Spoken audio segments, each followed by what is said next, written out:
तो मैं आज के इस लेक्चर में बात करूंगी पॉइजन, टॉक्सिन एंड विनम। ठीक है, इनमें डिफरेंस क्या होता है उसके बारे में मैं आज बात करूंगी, राइट। ठीक है, तो जनरली जो पॉइजन होता है, ठीक है, पॉइजन होता है या तो ये नेचुरल होगा या तो ये सिंथेटिक होगा। ठीक है, ये दोनों तरीके के हो सकते हैं। जैसे कि नेचुरली, जैसे कि हमारी बॉडी में कोई किस टाइप का पॉइजन स्टार्ट हो गया, और सिंथेटिकली जैसे कि हमने कोई फूड ले लिया जो कई दिन का पुराना हो, ठीक है, हमने उसको खा लिया, तो कहीं ना कहीं वो क्या हो जाएगा, फूड पॉइजनिंग। ठीक है, नाम तो सुना होगा फूड पॉइजनिंग।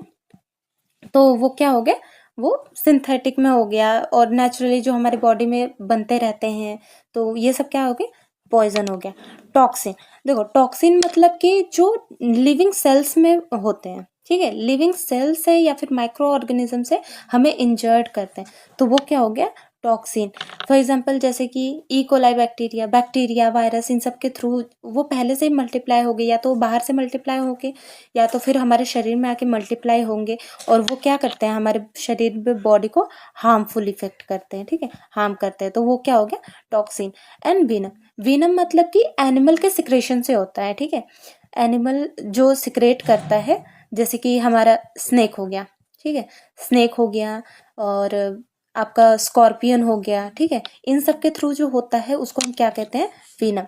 देखो, पॉइजन मतलब या तो नेचुरल या सिंथेटिक हो सकते हैं। टॉक्सिन मतलब कि जो माइक्रो ऑर्गेनिजम्स के थ्रू होते हैं। विनम, विनम यानी कि जो एनिमल के सिक्रेशन के थ्रू होते हैं, जैसे कि स्नेक वगैरह हो गए, ठीक है, उन लोग वो काटते हैं, तब जाके हमारे शरीर में क्या होता है, विष जाता है।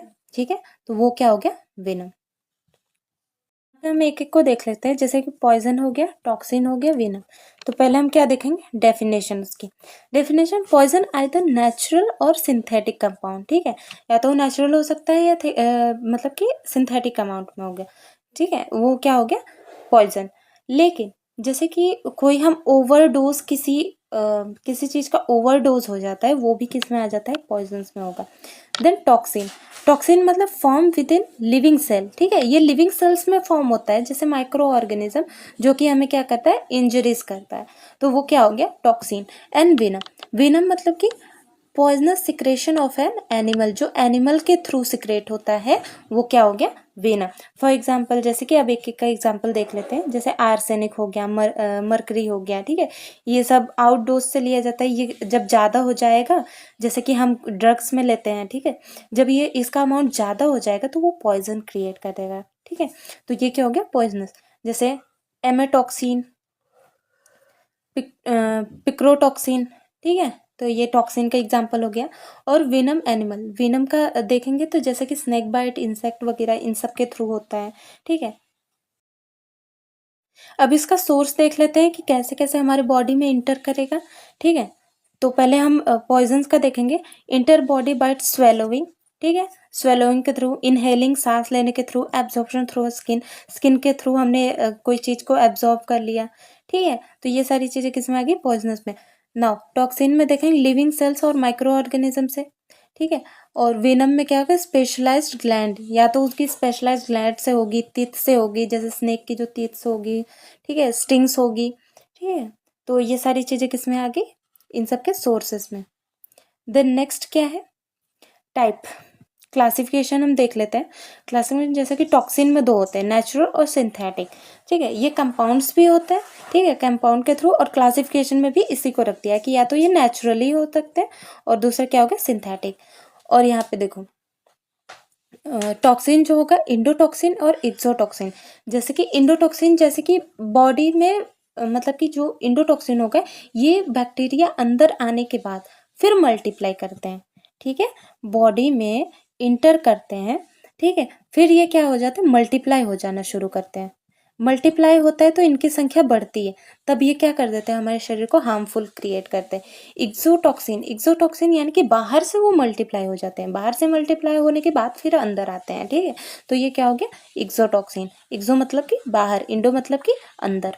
ठीक है, फिर यहाँ पे इसकी हम वेनम की बात करते हैं, जैसे न्यूरोटॉक्सिन, साइटोटॉक्सिन, मायोटॉक्सिन, हीमोटॉक्सिन। मायोटॉक्सिन के थ्रू जैसे पैरालाइज भी हो सकता है, हीमोटॉक्सिन जैसे कि टिश्यूज को डैमेज करता है, न्यूरोटॉक्सिन जो हमारे नर्व सेल्स पे इफेक्ट करता है, साइटोटॉक्सिन यानी कि साइटोप्लाज्म पे इफेक्ट करते हैं। ये सारे किस में आगे, वेनम में। अब इसमें हम देख लेते हैं कि लिंक क्या होता है, मतलब ये तीनों ये आपस में कैसे लिंक है। ठीक है, जैसे कि ये क्या कहता है, all poison are not toxin, जितने भी पॉइजन होंगे वो टॉक्सिन नहीं होते। लेकिन यहाँ पे टॉक्सिन में क्या लिखा है, ऑल टॉक्सिन आर पॉइजन। ठीक है, टॉक्सिन के थ्रू जितने भी होंगे उसको हम पॉइजन कह सकते हैं, लेकिन जो पॉइजन होगा वो हमेशा टॉक्सिन नहीं होता है। ठीक है, हमेशा नहीं होता, कुछ कुछ केसेस में हो सकते हैं लेकिन हमेशा नहीं होता। और यहाँ पे क्या है, all venom are not poisoner. ठीक है, ऑल वेनम क्या हो जाते हैं, और नॉट पॉइजनस भी होते हैं। ठीक है, अब इनका ओरिजिन देख लेते हैं। क्या कह रहा है, आइदर बायोलॉजिकल, या तो वो बायोलॉजिकल हो गए या फिर क्या है, केमिकल सब्सटेंस। तभी हमने बोला था कि जैसे कि नेचुरल और सिंथेटिक, यानी कि सिंथेटिक जैसा कि मैन मेड, ठीक है, खुद से बनाया हुआ भी हम पॉइजनस हो सकता है, और बायोलॉजिकली मतलब कि जो नेचुरली अफेक्ट करता हो। ठीक है, टॉक्सिन में देख बायोलॉजिकल ओरिजिन हो जाए या फिर केमिकल सब्सटेंस, ये भी सेम है। देन वेनम में देखते हैं natural sources of biological active molecule. ठीक है, बायोलॉजिकल एक्टिव क्योंकि ये नेचुरल सोर्सेस होते हैं, क्यों, क्योंकि ये एनिमल के थ्रू आते हैं, एनिमल के डसने के थ्रू आते हैं। ठीक है, तो ये क्या हो गया, वेनम में होगा। अब हार्मफुलनेस देख लेते हैं। ठीक है, हार्मफुल ये कितना हार्म करेगा। अब पॉइजनस में देखते हैं बोथ हार्मफुल एंड यूजफुल, जैसे कि पेस्टिसाइड्स, हर्बिसाइड्स। ठीक है, पेस्टिसाइड्स ये हार्मफुल और यूजफुल दोनों हो गया। जैसे कि हमारे जो ये होते हैं पेड़ पौधे होते हैं, जैसे कि हम खेती कर रहे हैं, ठीक है, उसमें पेस्टिसाइड्स को छिड़कते हैं, हर्बिसाइड्स वगैरह को छिड़कते हैं, क्यों, ताकि कि जो कीड़े मकोड़े होते हैं हमारे फसल को बर्बाद ना कर पाए। तो ये एक तरफ से क्या हो गया, यूजफुल हो गया। लेकिन जो कीड़ों पे कुछ एनिमल्स उन पे डिपेंड होते हैं, उनके लिए ये हार्मफुल हो गया। ठीक है, तो ये किस में आ गया, पॉइजनस में। देन टॉक्सिन में बात करते हैं, वेरी हार्मफुल टू ह्यूमन, ये हार्मफुल ही होगा। ठीक है, ये हार्मफुल ही होगा, but they are beneficial for originating animal plant living cells, जैसे एम्पिटॉक्सिन। ठीक है, ये हार्मफुल टू ह्यूमन, ह्यूमन के लिए हार्मफुल होगा, लेकिन एनिमल्स के लिए वो बेनिफिशियल होगा, क्योंकि उनको एक स्थान मिल जाता है जहाँ पे वो अपना संख्या बढ़ा सकें, तो उनके लिए वो बेनिफिशियल हो गया। लेकिन ह्यूमन में मल्टीप्लाई हो रहा है तो ह्यूमन के लिए क्या हो गया, हार्मफुल। ठीक है, अब वेनम की बात करें, both harmful and useful to human, जैसे कि नेक्स्ट देख सकते हैं, bee venom use relieve pain in human. ठीक है, ये कभी कभी कैंसर ट्रीटमेंट में भी यूज किया जाता है, किसको, वेनम को, इसलिए ये ह्यूमन के लिए यूजफुल भी होता है और हार्मफुल भी कभी कभी हो जाता है। अब इनके यूजेस देख लेते हैं। ठीक है, यूज क्या क्या है, use pesticides, herbicide, insecticide, right, हमने पीछे ही पढ़ लिया था हार्मफुल में ही।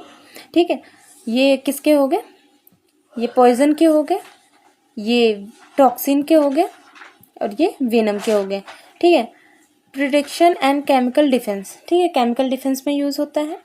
कैंसर ट्रीटमेंट, ठीक है, ये cancer treatment, pain killer, heart disease, इन सब में क्या होता है, यूज किया जाता है, किसको, वेनम को। ठीक है, अवेलेबिलिटी, मोर अवेलेबिलिटी देन टॉक्सिन, मतलब जो पॉइजन होता है वो टॉक्सिन से ज़्यादा अवेलेबल होता है। ठीक है, और टॉक्सिन का देखते हैं lesser amount as compare to poison, poison से लेसर अमाउंट में होगा कौन, टॉक्सिन। ठीक है, और ये भी जो वेनम होगा वो भी लेसर अमाउंट में पाया जाता है, क्यों, क्योंकि वो दूसरे क्या होता है, दूसरे के जो विष जो डसने के थ्रू या फिर जो वेनमस एनिमल्स होते हैं, स्नेक, इंसेक्ट, इन सब के थ्रू आता है। ठीक है, तो ये यहाँ पे हो गया। अब हमने हमने किसको किसको पढ़ा, पॉइजन, वेनम और टॉक्सिन, इन सब के डिफरेंस पढ़ लिए। ठीक है, अब मैं बात करूँगी, ठीक है, हमने वो तीनों के डिफरेंस पढ़ लिए हैं। अब मैं बात करूँगी विषवर्धक और विष संकट। ठीक है, कि विषवर्धक और विष संकट होता क्या है और विष के वेग क्या होते हैं। ठीक है, तो पहला हमारा टॉपिक है, श्लोक देख लेते हैं। विष प्रकृति काल अन्न दोष दुष्यादि संग में विष संकट मुद्दिष्टम शतस्त्र कोत्र जीवति। ठीक है, यह अष्टांग संग्रह का श्लोक है।